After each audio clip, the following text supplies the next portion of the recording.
Oui, Jules, bonjour. Vous avez participé à une conférence de presse organisée par les VAM sur la sécurité routière et la lutte contre la contrefaçon des pièces de rechange. Euh, Comment vous évaluez l'importance de la participation du CNPAC dans cette conférence aujourd'hui? Alors aujourd'hui, on agit dans le cadre des missions qui nous sont dévolues, à savoir la communication, la sensibilisation du citoyen de manière générale, bien sûr avec une ouverture sur tous les acteurs concernés par la sécurité routière, qu'ils soient institutionnels, professionnels ou société civile. Donc aujourd'hui, on est avec les professionnels de l'automobile. L'automobile, c'est un facteur déterminant et c'est une composante, malheureusement, quand il y a accident. On parle également de la voiture, donc du coup, il faut s'assurer de la qualité de ces véhicules. Et la thématique qui a été débattue, c'est surtout les pièces de rechange contrefaites, malheureusement qui constituent un danger pour le citoyen. Et l'objectif, c'était de sensibiliser, de mettre en avant un petit peu ce que rapportait c'est-à-dire un investissement au niveau de la qualité de ces pièces de rechange, parce que malheureusement, et là, pour être plus concret, si on a un système de freinage qui est défectueux, si on a des pneumatiques qui ne sont pas aux normes, si on a par exemple un casque qui n'est pas homologué, qui n'est pas aux normes, malheureusement quand il y a accident, bien dans le moment où on a besoin de ces équipements pour éviter ou empêcher un accident, donc les conséquences peuvent être vraiment très graves. Donc du coup, on accorde une importance capitale également à cet aspect-là. Et pour nous, c'est très important d'investir tous les leviers qui peuvent nous créer de la valeur ajoutée au niveau de la sécurité routière. Donc si on gagne, je ne sais pas, 1%, 2%, c'est des vies humaines qui vont être sauvées. Et du coup, on est impliqué, on est ouvert, on collabore avec les VAM, d'autant plus qu'ils sont membres de notre conseil d'administration. Donc on est des partenaires et à travers eux, on essaye pratiquement de toucher l'ensemble des professionnels, mais aussi de toucher les clients de ces concessionnaires automobiles, parce que les accidents de la circulation, c'est une problématique qui est intersectorielle, qui nécessite l'implication de l'ensemble des acteurs. Et du coup, en matière de communication, sensibilisation, on essaie d'être présent là où il y a possibilité de toucher de la masse, de toucher de la population en grand nombre, comme dans le salon Auto Expo. Aujourd'hui, en chiffre absolu, nous avons l'année 2017 qui s'est achevée. C'est une année d'entrée ou bien de la mise en œuvre, c'est la première année de mise en œuvre de la stratégie nationale de sécurité routière qui s'étale sur 10 ans et qui s'est fixé comme objectif vraiment volontariste une réduction de 50% du nombre de morts sur la voie publique, mais avec un objectif intermédiaire, c'est de réduire de 25% le nombre de morts à l'horizon 2021.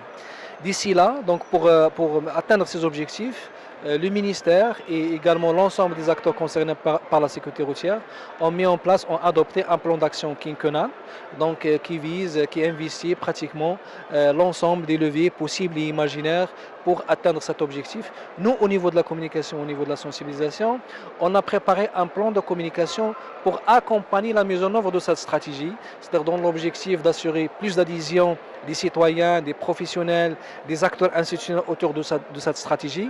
En fait, on est l'agent marketeur de cette politique du gouvernement en matière de sécurité routière, sachant qu'on est dans une phase de transition. Bientôt, il y aura l'Agence nationale de la sécurité routière qui va récupérer l'ensemble des métiers liés à la sécurité routière.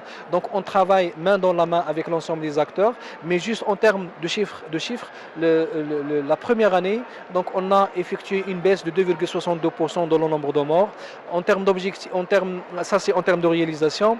En termes d'objectifs, on avait 3%. Donc du coup, on a presque atteint l'objectif de l'année 2017.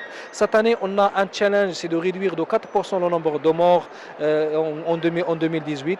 Donc du coup, on est en train de collaborer avec l'ensemble des acteurs. C'est surtout pour relever le défi et de gagner la période estivale, malheureusement, qui connaît c'est-à-dire le plus grand nombre de morts et le plus grand nombre d'accidents. Donc on travaille pour justement gagner cette période d'été pour pouvoir justement atteindre l'objectif qui est fixé pour la première année. L'organisation du circuit de distribution pour les pièces de rechange est un sujet qui vous tient vraiment à cœur. Alors, comment vous voyez cette organisation et à votre avis, quelles sont les actions qui peuvent être faites pour ça?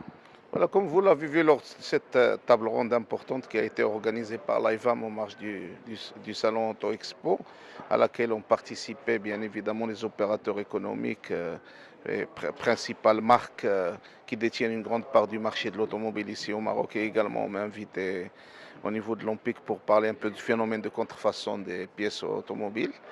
Ce que nous avions remarqué depuis déjà un certain nombre d'années en menant cette fameuse étude sur l'impact de la contrefaçon sur l'économie marocaine, que pour les secteurs de la pièce de rechange, particulièrement, c'est la désorganisation du circuit de distribution qui est le principal terreau sur lequel ce fléau de la contrefaçon, disons, se multiplie.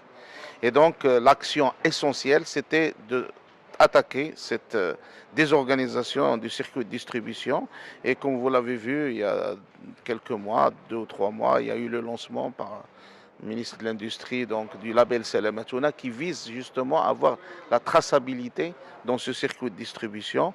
Et donc nous sommes en train d'y travailler. C'est un travail énorme, comme vous l'avez vu, les opérateurs l'ont dit, parce qu'il faut, dans un marché complètement désintégré, il faut organiser tout ça avec l'aspect traçabilité sur lequel on travaille avec les opérateurs et essayer comme c'est une sorte, si vous voulez, de chaîne de froid. Il ne faut pas qu'il y ait de rupture de la chaîne de froid depuis la mise sur le marché, que ce soit un produit fabriqué ici ou importé, ou un produit de marque ou adaptable, jusqu'au consommateur final.